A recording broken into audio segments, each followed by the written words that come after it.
Morning students. पिछले video में आपने करेक्ट फॉर्म ऑफ वर्ब के लिए द प्रेजेंट टेंस के चारों टेंस पढ़े थे। चारों टेंस में कौन कौन से एडवर्बियल आते हैं, कौन कौन से क्रिया विशेषण आते हैं, वो सब आपने पढ़ा। चारों टेंस का अध्ययन करने के बाद में आज इस वीडियो के माध्यम से हम इसका एक प्रैक्टिस सेट आपके लिए लेकर आए हैं। इसमें आप बोर्ड पर देख करके सेंटेंस को पहचानेंगे। सेंटेंस में टेंस की पहचान करने के लिए कौन सा एडवर्बियल है, इसमें कौन सा एडवर्ब दिया गया है, इस चीज को आप देखेंगे। प्रत्येक सेंटेंस में कोई ना कोई ऐसी पहचान है, उस पहचान से आपको टेंस की पहचान करनी है। टेंस की पहचान करने के बाद में सेंटेंस की पहचान करनी है। सेंटेंस कौन सा है, सेंटेंस अफर्मेटिव है, नेगेटिव है या इंटरोगेटिव है। वाक्य की पहचान करने के बाद में आपको उसमें हेल्पिंग वर्ब कौन सी लगानी है, हेल्पिंग वर्ब के साथ में मेन वर्ब का कौन सा किस टाइप का फॉर्म आएगा, यह आपको इसमें भरना है। पूरा प्रैक्टिस सेट आप इसको सोल्व करें। साथ ही साथ में आपको इसमें बताता जाता हूं, राम ऑलवेज। अब इस वाक्य में यहां से यहां तक पूरा आप पढ़ेंगे तो ऑलवेज वर्ड ये पहचान कराता है टेंस की। ऑलवेज वर्ड इसके अंदर एडवर्ब है। दूसरा सेंटेंस है सी, फिर खालिस्तान है, यहां पे नोट लिखा है वर्ब सिंग है, ए सॉन्ग है, आगे लिखा हुआ है डेली। आपकी पहचान के लिए बता दूं, यहां पर ये डेली वर्ड है, ये एडवर्ब है। तीसरा सेंटेंस इसमें लिखा हुआ है नेवर, NEVER, नेवर, ये यहां पर एडवर्ब है। नेवर आ गया, इससे पहचान हो जाएगी। अगला सेंटेंस है द अर्थ, वर्ब यहां पे बी है, बी का सही रूप आपको भरना है, साथ में लिखा हुआ है राउंड। अब इस वाक्य में कहीं पर भी एडवर्बियल वर्ड नहीं है। ऐसे शब्द जिसमें, ऐसे वाक्य जिनके अंदर एडवर्ब नहीं हो, उनमें वाक्य में आपको किसी ना किसी प्रकार का कोई फैक्ट मिलेगा और ट्रुथ मिलेगा। जैसे कि यूनिवर्सल ट्रुथ होता है, इसमें दो चीजें प्रकट होती हैं, अर्थ, पृथ्वी, आगे लिखा है राउंड, और अपने को वर्ब बी का सही फॉर्म भरना है। तो आप बता सकते हैं इसमें कौन सा फैक्ट है। इसमें एक तो जियोग्राफिकल फैक्ट भी इसमें प्रकट होता है, और दूसरा इसमें जो भाव प्रकट है वो है यूनिवर्सल ट्रुथ का। पृथ्वी गोल है, इसमें शाश्वत सत्य भी है, ये गोल है, गोल थी, गोल ही रहेगी। और दूसरा इसमें ये भूगोल से रिलेटेड हो गया, तो इसमें जियोग्राफिकल फैक्ट भी होता है। तो आप जानते हैं जहां पर जियोग्राफिकल फैक्ट होता है या जहां पर यूनिवर्सल ट्रुथ होता है, हैबिचुअल फैक्ट होता है या कोई हिस्टोरिकल फैक्ट होता है, वहां पर हमेशा द प्रेजेंट सिंपल टेंस आता है। तो इस भाव से इसके टेंस की पहचान होती है कि इसमें द प्रेजेंट सिंपल टेंस है, प्रेजेंट इंडेफिनिट टेंस है। नेक्स्ट सेंटेंस डॉग्स, उसके बाद में वर्ब यहाँ पे है बाक, BARK। इसको बोलेंगे तो इसका R साइलेंट हो जाएगा। इसको बोलेंगे बाक, भौंकना, एट द स्ट्रेंजर्स। इस पूरे सेंटेंस में कहीं पर भी आपको कोई एडवर्ब नहीं दिख रही है, लेकिन वाक्य को पढ़ते हैं तो इसमें एक हैबिट प्रकट होती है, हैबिचुअल फैक्ट इसमें होता है। डॉग्स, डॉग कुत्ते की आदत है कि वह अजनबियों पे भौंकता है। तो इसमें हैबिचुअल फैक्ट होने की वजह से इसमें प्रेजेंट सिंपल टेंस हो गया। नेक्स्ट सेंटेंस देखते हैं, राजेश, उसके बाद में है नोट, फिर है ईट, वर्ब है, इसका सही फॉर्म भरना है फूड इन द मॉर्निंग। यहाँ पे ये द मॉर्निंग के साथ में इन लिखा हुआ है। इन द मॉर्निंग समय को रेफर करता है, in the morning, in the evening, in the afternoon, तो ये तीनों वर्ड जहां कहीं भी आते हैं प्रेजेंट सिंपल टेंस होता है। इसी प्रकार से नेक्स्ट सेंटेंस में सी, फिर खालिस्तान है, वर्ब क्या है सिंग ए सॉन्ग, फिर यहाँ पे फुल स्टॉप है। एक वाक्य यहां से यहां तक समाप्त होता है। नेक्स्ट इसमें और है, ही writes a story, he writes a story, यहां से यहां तक का ये एक सेंटेंस और हो जाता है। एक वाक्य में यहां पर दो वाक्य हैं, एक वाक्य पूरा है, एक वाक्य अधूरा है। इसमें कहीं पर भी कोई एडवर्ब नहीं है, लेकिन आप इस वाक्य को देखेंगे तो अगर दूसरा वाक्य जो पूरा है उसमें जो टेंस होता है, उस टेंस से इसके टेंस की पहचान भी होती है। इतना आप जानते हैं कि अगर वर्ब की फर्स्ट फॉर्म में एस या ईएस लगा हुआ है तो वहां पर हमेशा प्रेजेंट सिंपल टेंस होता है। तो ये ध्यान रखना, एक वाक्य में यदि प्रेजेंट टेंस होता है तो दूसरे वाक्य में भी प्रेजेंट टेंस आएगा।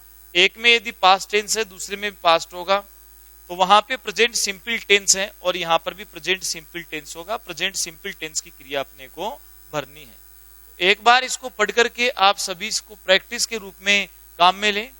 टेंस कौन सा है ये पहचान करने के लिए मैंने हर वाक्य में एडवर्बियल या फिर वाक्य का जो सेंस है उसके अकॉर्डिंग बता दिया है। अब इसमें आपको क्रिया का सही रूप ही भरना है।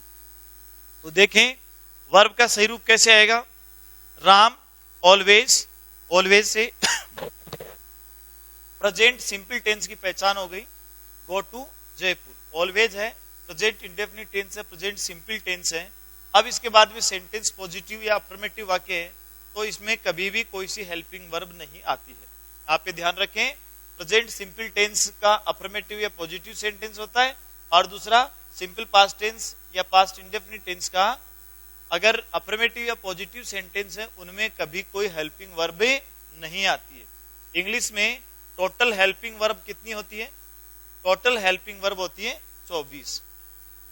तो यहाँ पे कोई हेल्पिंग वर्ब नहीं आएगी, डायरेक्ट इसमें मैन वर्ब आती है। मैन वर्ब इसमें क्या लिखी हुई है? गो लिखी हुई है। अब गो से अपन कैसे बनाएंगे ये देखो। यहाँ पे क्या लिखा है? सब्जेक्ट राम, राम एक वचन है, थर्ड पर्सन है, सिंगुलर है। तो एक वचन सब्जेक्ट के साथ में मुख्य क्रिया की फर्स्ट फॉर्म में क्या लगा देते हैं? एस या ईएस। और यहाँ पे क्या लगेगा? ईएस लगेगा, क्योंकि यदि किसी क्रिया के अंत में ओ आता है, ये ध्यान देना। हालांकि एक एक्सेप्शन अपवाद अवश्य होता है नियम में, लेकिन अधिकांशतः आप ये ध्यान रखना, अगर किसी वर्ब के अंत में ओ आता है या डबल ओ आता है तो वहां पर हमेशा यदि अपने को एस ईएस जोड़ना पड़े तो वहां पे ईएस लगेगा, ये ध्यान रखना। तो गो में क्या लग गया?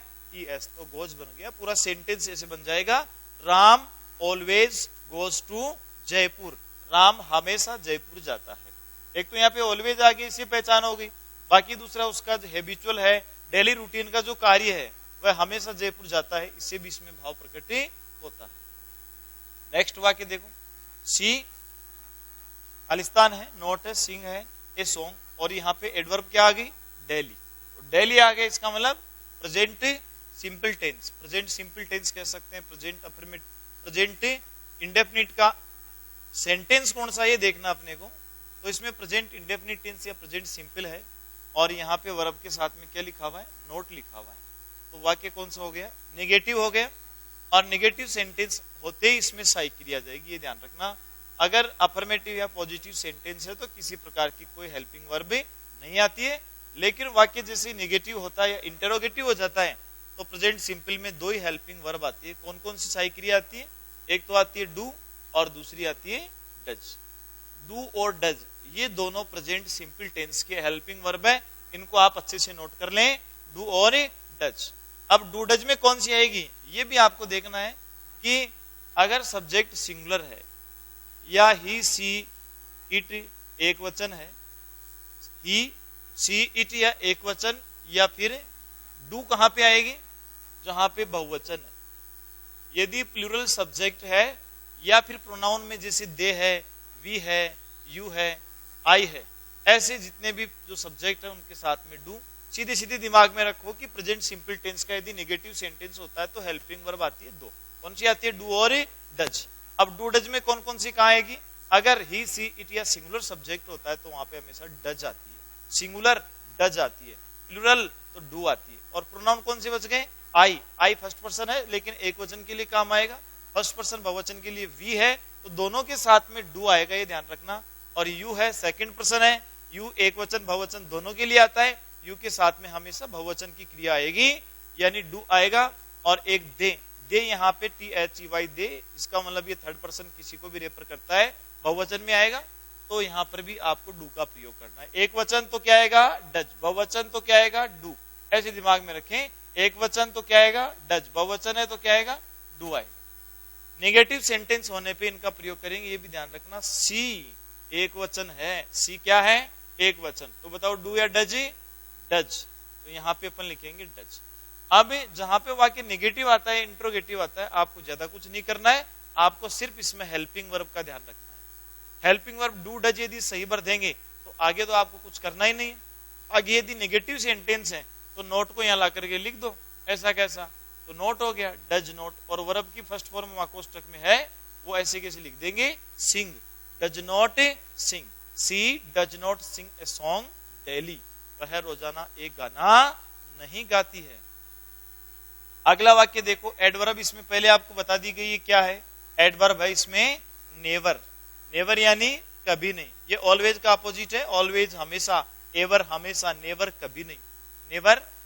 अब इसमें सेंटेंस कौन सा है, इसे पहचान हो गई टेंस की।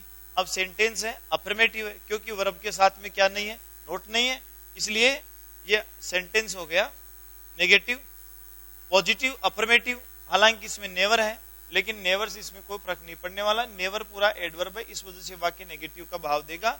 बाकी टेंस के अकॉर्डिंग इसको भरेंगे तो अफर्मेटिव है, क्योंकि नेवर ऑलरेडी यहाँ पे है, इसलिए इसमें क्या आएगा, वर्ब की फर्स्ट फॉर्म या फर्स्ट फॉर्म में एस या ईएस। अब यहाँ पे सब्जेक्ट देखिए, सब्जेक्ट क्या लिखा हुआ है, दे लिखा हुआ है, और सब्जेक्ट यदि दे लिखा है तो उसके साथ में वर्ब की केवल फर्स्ट फॉर्म आएगी, बहुवचन है इसलिए वर्ब की कौन सी फॉर्म आएगी, फर्स्ट फॉर्म। तो क्या हो जाएगा, दे नेवर प्ले क्रिकेट, वे कभी क्रिकेट नहीं खेलते हैं। ऐसे जो नेवर है, ऑलवेज है, ऐसे शब्द आते हैं, उनमें हमेशा हैबिचुअल फैक्ट भी प्रकट होता है, ध्यान रखना।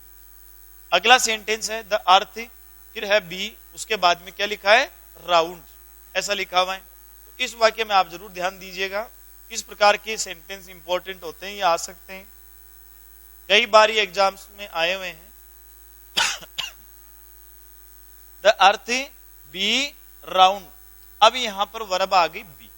अब इस बी का सही रूप अपने को भरना है, तो आपको मालूम होना चाहिए कि वर्ब बी, इसका यदि अर्थ करें, अगर ये मेन वर्ब है तो इसका अर्थ होता है होना, बी यानी क्या होता है, होना। और बी की सेकंड फॉर्म क्या होती है, वॉज और वर, और सेकंड फॉर्म हमेशा कहां आती है, सिंपल पास्ट में आती है। ध्यान रखना, समझने का प्रयास करना। अगर कहीं पर बी लिखा हुआ है तो बी यहाँ पे वर्ब है, इसका अपने को सही फॉर्म भरना है। तो बी के लिए मैं कह रहा हूं कि बी की फर्स्ट फॉर्म होती है बी, बी का अर्थ होता है होना, बी का सेकंड फॉर्म होता है वाज और वर, ये दोनों होते हैं, वाज और वर, ये दोनों इसकी फॉर्म है। एक वचन है तो क्या आ जाएगा, वाज, और बहुवचन है तो क्या आ जाएगा, वर आ जाएगा। और थर्ड फॉर्म इसकी बनती है तो क्या बनती है, B double E N B. अब इसमें ध्यान रखना कि इसका अपन यदि यहाँ पे प्रयोग करते हैं तो पास्ट में तो ये इसकी सहायक क्रिया हो गई वाज और वर, मेन वर्ब का सेकंड फॉर्म कह दो, चाहे इसको हेल्पिंग वर्ब कह दो। और प्रेजेंट में इसके तीन फॉर्म होते हैं, एक बनता है इज, एक बनता है एम, और एक बनता है आर। इस वाक्य में बी वाले में आप विशेष ध्यान रखना, आपको ये ध्यान रखना है प्रेजेंट टेंस में बी के तीन फॉर्म बनते हैं, इज बनता है, एम बनता है और आर बनता है। एक वचन के साथ में क्या जाता है, इज आ जाता है, आई के साथ में क्या आता है, एम आ जाता है, और प्लूरल सब्जेक्ट के साथ में क्या आता है, आर आता है। फिर ध्यान देना, प्रेजेंट में बी के तीन फॉर्म बनते हैं, इज एम आर। जहां कहीं पर भी आपको बी लिखा हुआ मिले, टेंस यदि प्रेजेंट है तो वहां पर आपको इज एम आर में से प्रयोग करना है। तीनों में से कौन सा आएगा, अर्थ एक वचन है इसलिए क्या आ जाएगा, इज। अर्थ ये एक वचन है इसलिए इसमें क्या आ जाएगा, इज आ जाएगा, ये ध्यान रखना। अब अपन थोड़ा यहाँ पे समझ लेते हैं कि अपनी जो हेल्पिंग वर्ब है, सहायक क्रियाएं हैं, वो मेन वर्ब के कौन कौन से फॉर्म से बनती है।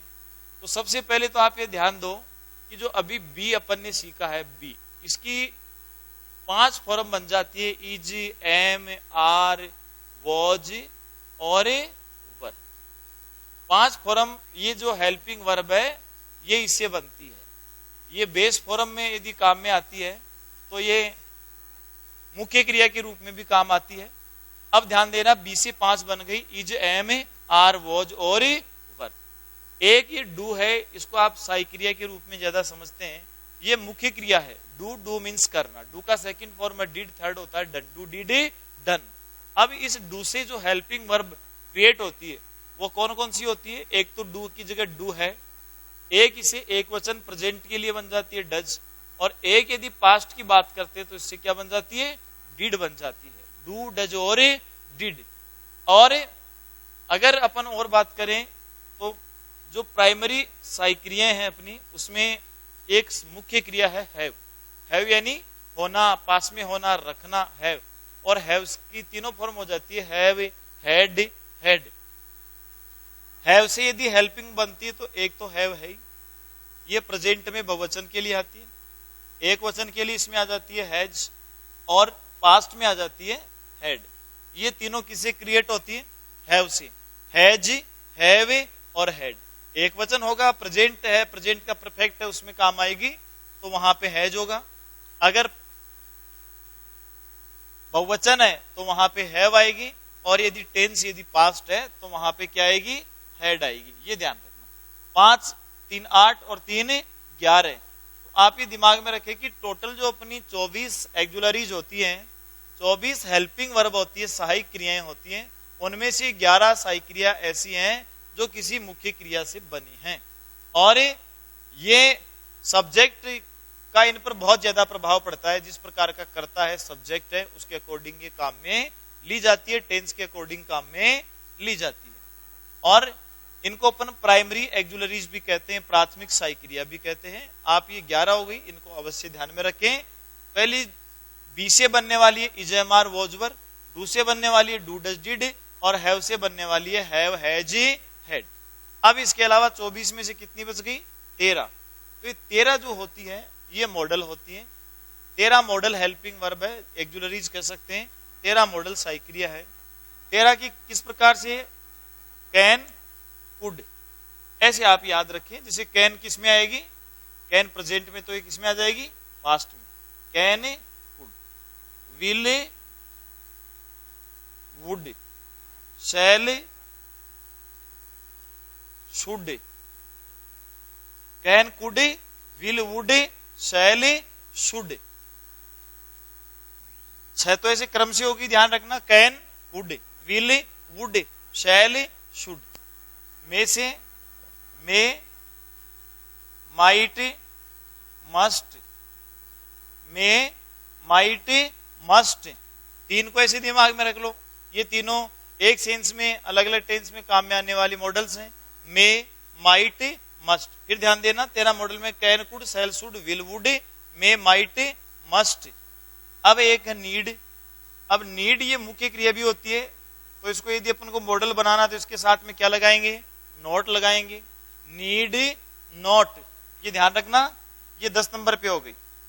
इसके बाद में यदि अपन पास्ट की हैबिट के लिए मॉडल काम में लेंगे तो हो जाएगा यूज्ड टू। यूज या यूज्ड अकेला है तो ये ध्यान रखना है मैन वर्ब है, लेकिन यूज्ड के साथ में यदि टू लग गया तो ये मॉडल हो जाएगा। यूज टू है, need not, use to, dare to. ये जितनी भी यहाँ पे मॉडल लिख रहा हूं मैं, ये चारों, ये यदि अपने बेस फॉर्म में है तो ये मैन वर्ब है, इनको मॉडल मानेंगे। इनके साथ में नोट या टू लगेगा। डेयर टू, और एक है जो शुड के स्थान पे अपन काम में लेते हैं, उसको क्या कहते हैं? Ought to. तो ये कुल मिलाकर के 13 क्या हो गई?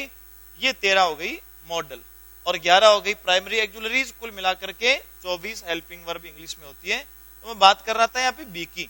इस सेंटेंस में आप क्या भरेंगे? The earth is round. पृथ्वी कैसी है? पृथ्वी गोल है।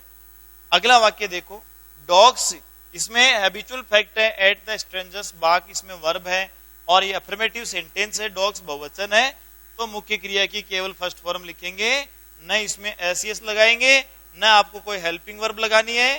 Dogs, Bagh, at the strangers.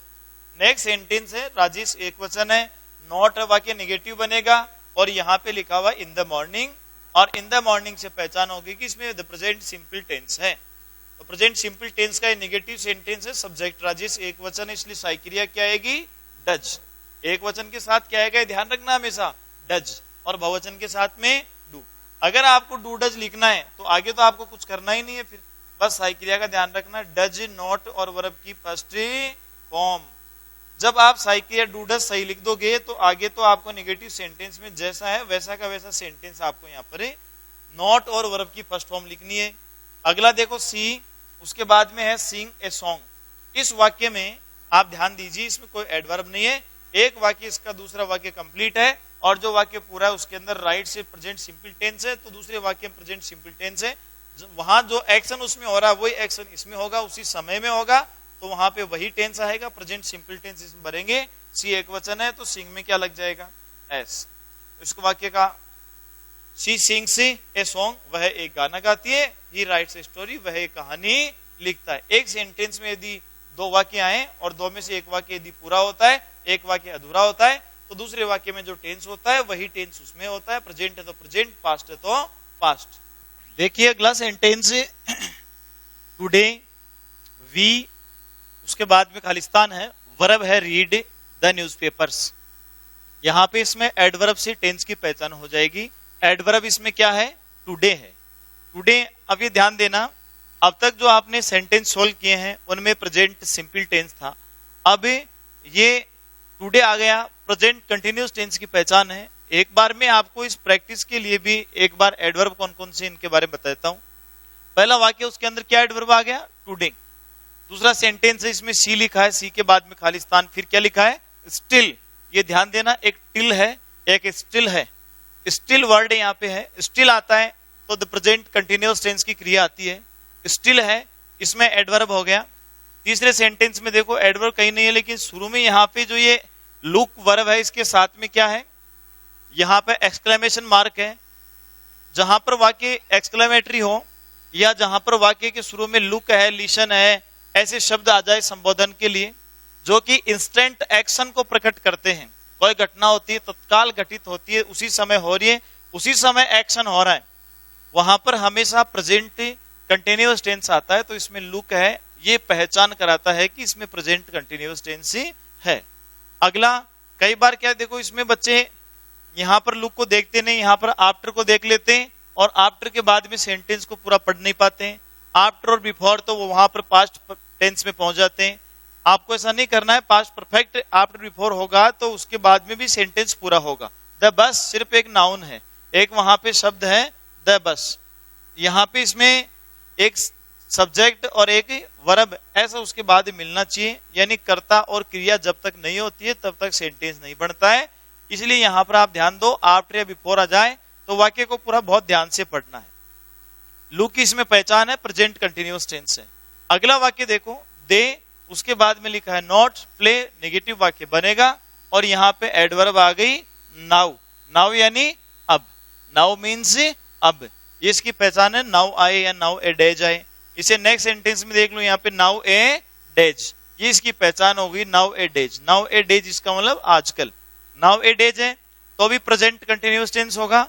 Now A days I, verb इसमें राइट है, राइट का सही फॉर्म अपने को लिखना है।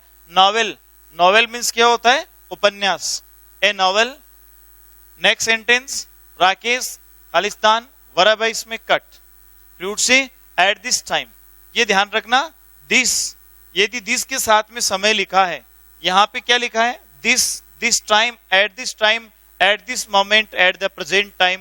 प्रेजेंट टाइम को रेफर करने के लिए दिस शब्द आता है, तो दिस का ध्यान रखना। यदि दिस आता है या दीज आता है, दोनों प्रेजेंट के लिए है, और दिस का अपोजिट क्या हो जाएगा? दैट, और दीज का क्या हो जाएगा? दोज। तो यदि दीज के स्थान पे दोज आता है और दिस के स्थान पे दैट आता है तो वहां पास्ट टेंस हो जाएगा। At this time, present continuous tense. Next sentence, they, फिर खालिस्तान है, उसके बाद में यहाँ पे नॉट सिंग ए सॉन्ग, और इसमें एडवर्ब क्या आ गया? टुडे। आप यदि 5-7 सेंटेंस इस प्रकार से सोल्व कर लोगे तो आप वास्तव में इनमें कौन सी एडवर्ब है या कौन सा सेंस है या कौन सा इसमें फैक्ट प्रकट होता है ये पहचान लग जाओगे। और इस वाक्य को कैसा भी वाक्य आए आपके बोर्ड एग्जाम में, ये 4 नंबरों का है, 4 मार्क्स इसके आपको मिलते हैं, 8 सेंटेंस आते हैं और पूरे में पूरे आप नंबर ला सकते हैं यदि आप थोड़ा सा भी इसमें ध्यान दे लोगे। सबसे पहले अपने को देखो किसकी पहचान करनी होती है, ये ध्यान दो। सबसे पहले अपने को पहचान करनी है एडवर्ब की, और एडवर्ब आप यदि पढ़ते हैं, आपने यदि बाकायदा रूल्स पढ़े हैं तो एडवर्ब आपको तुरंत दिमाग में आएगा। इसमें लिखा है टुडे, क्या लिखा है? टुडे। आपको देखते ही याद आएगा टुडे आ गया। अब टुडे आ गया मतलब टेंस कौन सा होगा? प्रेजेंट कंटिन्यूअस टेंस होगा, और प्रेजेंट कंटिन्यूअस टेंस इसमें है तो सेंटेंस देख लो। सेंटेंस यहाँ पे नोट लगा है तो कौन सा है? नेगेटिव है। अब नेगेटिव है तो सही क्रिया देख लो, इसमें सही क्रिया कौन सी आती है? तो आपको तुरंत दिमाग में आना चाहिए प्रेजेंट कंटिन्यूअस टेंस है तो इज एम आर आएगी, और इज एम आर तीनों में से कौन सी आएगी? तो आप सब्जेक्ट देख लो। सब्जेक्ट यहाँ पे लिखा है दे बहुवचन, अगर एक वचन का है तो क्या आती है? इज, अगर बहुवचन है तो आर, और आई है तो आई के साथ में एम। नेक्स्ट सेंटेंस देखो, लिसन। लिसन के साथ में ये वाला भाव यहाँ प्रकट होता है, लिसन है, साथ में यहाँ विस्मयादिबोधक चिन्ह है, और इसमें इंस्टेंट एक्शन प्रकट होता है। लिसन, सुनो, ऐसा कहा जा रहा है। चिल्ड्रन वर्ब इसमें है शाउट इन द क्लास, तो यहां पर इसके अंदर ये भाव हो गया। यहाँ पे लिसन, सुनो, सुनने का भाव यानी इंस्टेंट एक्शन प्रकट होता है। प्रेजेंट कंटिन्यूअस टेंस इसमें है, चिल्ड्रन शाउट। आगे ध्यान दीजिए, दे, उसके बाद में है गो, टू सीकर, और एक वर्ड यहाँ पे लिखा है टू नाइट। ये बहुत कम आता है, टू नाइट लिखा है, ये टुडे होता है, उसका अपोजिट है टू डे। जैसे कि समझिए डे, डे मीन्स क्या होता है। अब टुडे के बारे में कई बार बच्चों से पूछते हैं, तो आप क्या कहते हैं, टुडे का अपोजिट यस्टरडे, टुमारो, ऐसे। टुमारो का यस्टरडे, यस्टरडे का टुमारो हो जाएगा। लेकिन टुडे का आप इस प्रकार से याद रख लें कि इसमें डे आता है तो डे का क्या होता है, नाइट होता है, तो टुडे का क्या होता है, टू नाइट होता है। तो यदि टुडे है तो उसके जैसा सेम शब्द कई बार टू नाइट भी हो सकता है। टू नाइट या टुडे, इनमें से कोई सा वर्ड आता है तो वहां पर आप ये बता सकते हैं कौन सा टेंस होता है, द प्रेजेंट कंटिन्यूअस टेंस होता है। प्रेजेंट कंटिन्यूअस टेंस में सहायक क्रिया कौन कौन सी आती है, इज, एम, आर। फिर से दिमाग में रखें, प्रेजेंट कंटिन्यूअस टेंस में सहायक क्रिया तीन ही आती है, is, am, are. He, she, it या एक वचन सिंगुलर सब्जेक्ट यदि होता है जिसे हमें एक ही होने का बोध होता है, ऐसे यदि सब्जेक्ट है तो वहां पे आता है इज, और जहां पे आई प्रोनाउन है वहां पे आता है हमेशा एम, और जहां पे यदि दे लिखा है, वी लिखा है या यू लिखा है, फर्स्ट पर्सन आएगा तो उसमें वी, सेकंड में यू, और थर्ड में बहुवचन के लिए दे। इनमें से यदि कोई प्रोनाउन आता है तो वहां पर हमेशा आर आएगी। इस टेंस की बात कर रहे हैं, सिर्फ प्रेजेंट कंटिन्यूअस टेंस की। और कंटिन्यूअस के नाम से आप दिमाग में रख लें कि कंटिन्यूअस आ गया, इसका मतलब है मैन वर्ब की फर्स्ट फॉर्म में क्या जोड़ देंगे, आईएनजी जोड़ देंगे। आईएनजी जोड़ने के दो चार जो नियम है वो आप इनके साथ साथ में समझते रहें। अब आप इनको बाकायदा भरते हैं। बताओ पहचान क्या है, टुडे। बताओ इसमें एडवर्ब क्या है, टुडे है। तो टुडे से पहचान हो गई, टुडे यानी आज। टुडे यहाँ पे एडवर्ब है। वाक्य देखो, टुडे से पहचान होगी कि इसमें प्रेजेंट कंटिन्यूअस टेंस है। अब सेंटेंस कौन सा है, अफर्मेटिव या पॉजिटिव है। सहायक क्रिया कौन सी आती है, इज, एम, आर आती है। वी बहुवचन है कि एक वचन, बहुवचन तो क्या जाएगा, आर। मुख्य क्रिया क्या है, रीड, तो रीड में क्या जोड़ देंगे, आईएनजी, तो क्या हो गया, are reading. Today we are reading the newspapers, आज हम अखबार पढ़ रहे हैं, ऐसा इसमें सेंस प्रकट होता है। दूसरा वाक्य देखो, सी, एडवर्ब क्या बताई थी अभी, स्टिल, तो स्टिल आता है तो वहां प्रेजेंट कंटिन्यूअस टेंस है, पॉजिटिव सेंटेंस है। सी एक वचन है तो सहायक क्रिया क्या है, इज, और वर्ब क्या है, ईट। ईट में सिर्फ क्या जुड़ जाएगा, आईएनजी, तो क्या बन जाएगा, ईटिंग। अगला वाक्य देखो क्या आ गया इसके अंदर, लुक, अर्थात प्रेजेंट कंटिन्यूअस टेंस। वाक्य कौन सा है, पॉजिटिव। सब्जेक्ट देखिए दे बहुवचन है तो सहायक क्रिया क्या जाएगी, आर। वर्ब क्या है, रन। यदि किसी क्रिया के अंत में एक यहाँ पे कॉन्सोनेंट होता है, अब यहाँ ध्यान देना आप, ऐसी वर्ब जिसके अंत में सिंगल कॉन्सोनेंट होता है, उसके ठीक पहले एक सिंगल वॉवेल होता है, वहां पर आईएनजी जोड़ते समय अंतिम अक्षर को डबल कर देते हैं। फिर ध्यान देना, अगर किसी क्रिया के अंत में यहां पर क्या होता है, सिंगल व्यंजन consonant A, E, I, O, you, इन पांच को छोड़ करके जो 21 बच गए, उनमें से यदि कोई सा एक आता है और उसके ठीक पहले यदि ए, ई, आई, ओ, यू सिंगल एक आता है, तो वहां पर आईएनजी जोड़ते समय हमेशा अंतिम अक्षर को क्या कर देंगे, डबल। उसके बाद में क्या लगाएंगे, ING. Running, they are running after the bus, देखो वे बस के पीछे दौड़ रहे हैं। अगला वाक्य, they not play football now. बताइए एडवर्ब क्या है, सब बता देंगे। इसमें एडवर्ब है नाउ। नाउ आ गया, टेंस कौन सा है, प्रेजेंट कंटिन्यूअस। बताइए टेंस कौन सा है, प्रेजेंट कंटिन्यूअस टेंस है। प्रेजेंट कंटिन्यूअस टेंस है। सेंटेंस कौन सा है, नेगेटिव है, पॉजिटिव है, इंटरोगेटिव है। वर्ब के साथ में यदि नोट बैठा हो तो होता है नेगेटिव, और नेगेटिव होता तो सहायक क्रिया कौन सी आ जाएगी, इजेमार। इजेमार है, दे के साथ में क्या आएगी, आर। आर के साथ क्या लिखा जाएगा, नोट। ये नेगेटिव में हेल्पिंग वर्ब के साथ ही आपको नोट को बिठाना है। और वर्ब क्या है, प्ले। प्ले में क्या लगेगा, सिर्फ आईएनजी, तो क्या हो जाएगा, प्लेइंग। अगला वाक्य देखो, नाउ ए डेज, पहचान सीधी शुरू में आ गई, नाउ ए डेज। वाक्य कैसा है, पॉजिटिव। आई के साथ क्या आता है, एम। प्रेजेंट कंटिन्यूअस में आई के साथ में हेल्पिंग वर्ब क्या आएगी, एम। वर्ब क्या है, राइट। अब फिर यहाँ थोड़ा सा ध्यान दे लेना, यदि किसी क्रिया के अंत में ई होता है, कई ऐसी वर्ब भी है जिनके अंत में ई होता है फिर भी ई हटता नहीं है, लेकिन ध्यान देना अगर किसी क्रिया के अंत में ई होता है तो आईएनजी जोड़ते समय अपन ई को हटा देते हैं और आईएनजी बिठा देते हैं। Nowadays I am writing a novel. अगला वाक्य, Rakesh cut fruits at this time. पहचान के लिए बता दो क्या आ गया, at this time, at this time, at this moment, at the present time. यदि ऐसा कुछ आता है प्रेजेंट कंटिन्यूअस टेंस होता है, सब्जेक्ट यहाँ पे एक वचन है, क्या जाएगा इज, और कट में क्या कर देंगे डबल टी करके आईएनजी। डबल टी क्यों किया, इस वर्ब में देखो अंत में क्या है, टी, टी क्या है व्यंजन है, उसके ठीक पहले क्या है यू, यू क्या है वोवेल स्वर है, तो अंतिम अक्षर क्या कर देंगे डबल, जैसे कटिंग रनिंग। अगला वाक्य, दे बहुवचन तो क्या जाएगा आर, आर के साथ में क्या लिखेंगे नॉट, और सिंग में क्या लगा देंगे सिर पे ING. They are not singing a song today. इसमें पहचान क्या थी, एडवर्ब क्या थी सेंटेंस में टुडे, टुडे से पहचान होगी कि टुडे आता है, टू नाइट आता है, नाउ आता है, नाउ ए डेज आता है, स्टिल आता है, eight this time, at this moment, at the present time और दीज डेज, इनमें से या फिर इंस्टेंट एक्शन प्रकट होता है, उनमें हमेशा प्रेजेंट कंटिन्यूअस टेंस की क्रिया आती है। अगला वाक्य, लिशन तो प्रेजेंट कंटिन्यूअस टेंस है, प्रेजेंट कंटिन्यूअस टेंस, चिल्ड्रन बहुवचन है, चिल्ड्रन के साथ में सहायक क्रिया क्या आएगी आर, और शाउट इसमें सिर्फ आपको क्या जोड़ना है आईएनजी शाउटिंग। अगला है दे, साथ में टू नाइट लिखा है, बहुवचन है, पॉजिटिव है, तो क्या हो जाएगा आर, और साथ में गो में सिर्फ क्या लगेगा ING, they are a going. तो आप इसको अधिक से अधिक इनकी प्रैक्टिस करें, जितनी अधिक प्रैक्टिस करेंगे उतने आपके लिए आसान, सरल, इजी होते जाएंगे।